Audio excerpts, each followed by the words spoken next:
Good morning, everyone. Thanks for coming on a Saturday morning again. We had one similar session actually last Sunday morning too.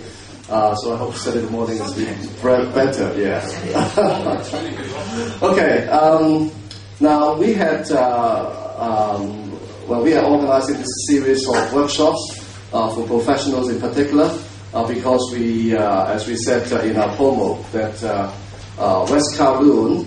Already, although it is a specific cultural development site, but we certainly hope that all the concepts and all the philosophy, all the skills that the three design teams that put into the proposals can be used at least as inspirations for other professionals in other projects. So that's the whole point, and that's why we organize 3 different workshops so that we make sure that there are enough time for everyone to participate and to ask more in-depth questions. And I've just checked with Colin that except for the presentations to the technical assessment panel, to the authority, they have never had a chance to have this type of in-depth discussions with the public. So I hope that we all value this session. Now, today, of course, we have Lorman Foster's team here. And, before I introduce Colin, who introduces colleagues, let me introduce on this side. We have some experts who will be helping with moderation of today's session. Professor Hong Wing-Da, I think everyone knows him. And he's a council expert. We have another planner coming, but he's trying to find a parking space somewhere, so he'll be arriving in a minute. Now they hand this over to Colin, who will then introduce his team. Colin. Great, thank you. Can I need the microphone? We better have the microphone. This is okay.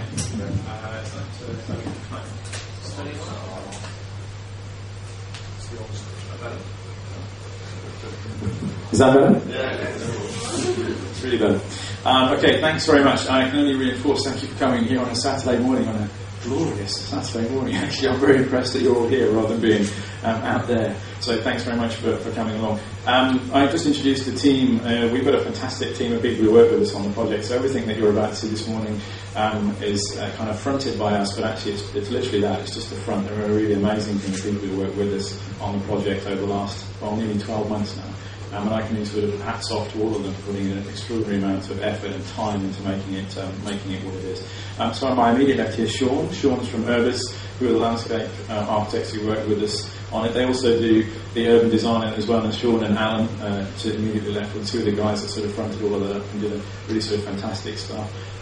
Raymond, Dr. Raymond Yan, just on my left over here too, who heads the whole ARAP sustainability and building science team in ARAP across the whole of the Asia region. So Raymond again was fantastic at working with that, and was ably assisted by Trevor, who's sitting in the audience here actually, interestingly.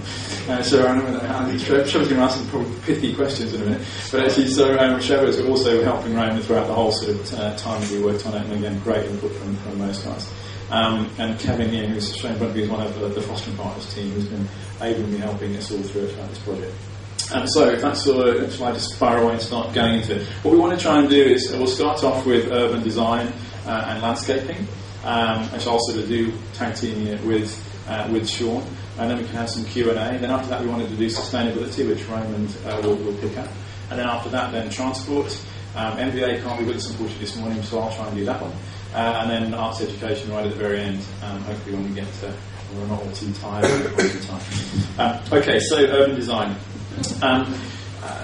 For us, when we started looking at the project and when we started looking at Hong Kong, one of the great things that we had in terms of looking at the project of this timescale was the fact that there's a lot of time to study lots of things in much more depth than you would normally have. Normally sort of studies, as you all know, studies last sort of a couple of months. So having sort of 7-8 months to study this project was a really great benefit for all of us. And therefore we really enjoyed getting into a really degree of depth on what was going on.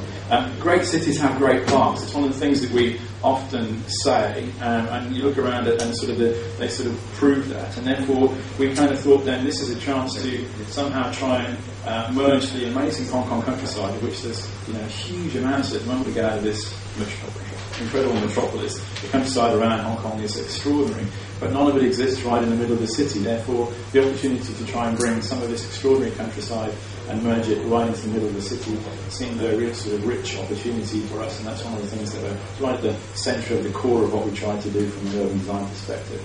Therefore, for us, this brief, which is a good brief, the authority gave us a really good brief. It's full of all sorts of great things. But for us, it tried to become a fusion between the city, a piece of park, and culture. So we get this incredible, rich mix of all these things combined into this one new district. As I say, the brief from the authority is really good. It's not just culture, not just that little red bit there.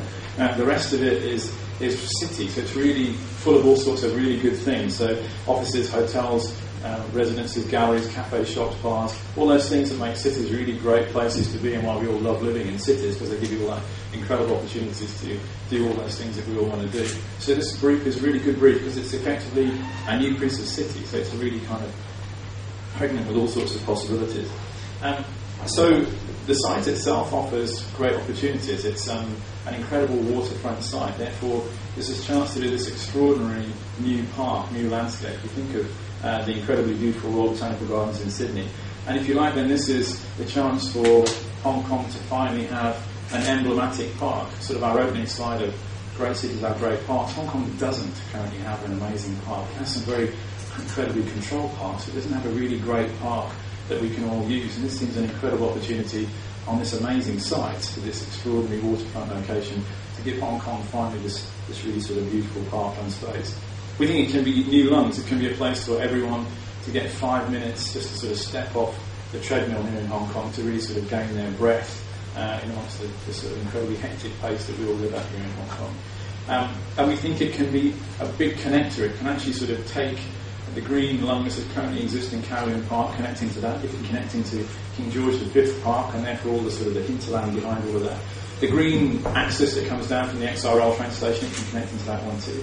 Then into our great park, and then further in the future up around the Myanmar Tai Food Shelter, when that sort of begins to be developed in the future. So it can become this big sort of green connector that sort of connects across all of this western part of the Kowloon Peninsula. We think it can be a great place that can do all things for all people. It could be a place that you could relax, you can sit on the grass and picnic with your friends, with your family, with your grandparents. Or you could maybe have a bit more fun. It could be a place that's more active. You can get kids running through water fountains, you can be cycling, you can be doing all the things that people just want to do. So it can be a calm space, it can be a more active space. But basically we want to try and have it that's a place for everybody. This is kind of really key. We want to make it, you'll see it's a recurrent theme that goes through everything we're trying to say this morning. We want to try and make it a place that's available to everybody all of the time.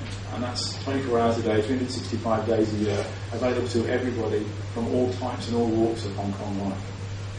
And in this space too, then opportunities for all sorts of things. So maybe festival pavilions, maybe restaurants and bars. Maybe those restaurants and bars are in the trees. There can be tree houses, there can be sculpture gardens, there could be lighting installations, all sorts of things in this space.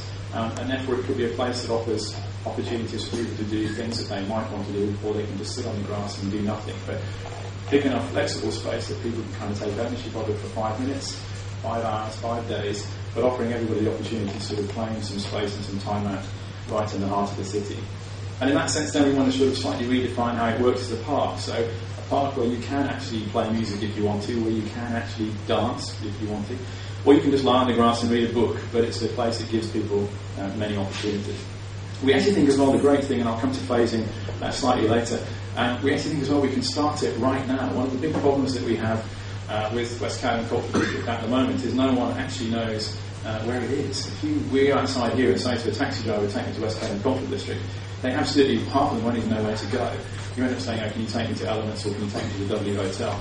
So what we need to do is sort of start this place right now and get things going on there right now. With our proposal with the park, we can start planting things there right now, and therefore we can all start owning this park right now, and we can all start enjoying it right now. So I guess in sort of to summarise it in a few sort of key headlines, what we want to try and do, our urban design strategy objectives, obviously to try and maximise linkage and connectivity, and I'll talk about that in a second. Diversity of attractions and activities throughout the urban part and the landscape and the culture. An optimal mix of venues, trying to sort of keep this obviously as a place that's exciting for everybody and from all walks of life. a vibrant public realm and a vibrant waterfront too. So again, key things that we're struggling to achieve here in Hong Kong sometimes. To support and respond to public engagement,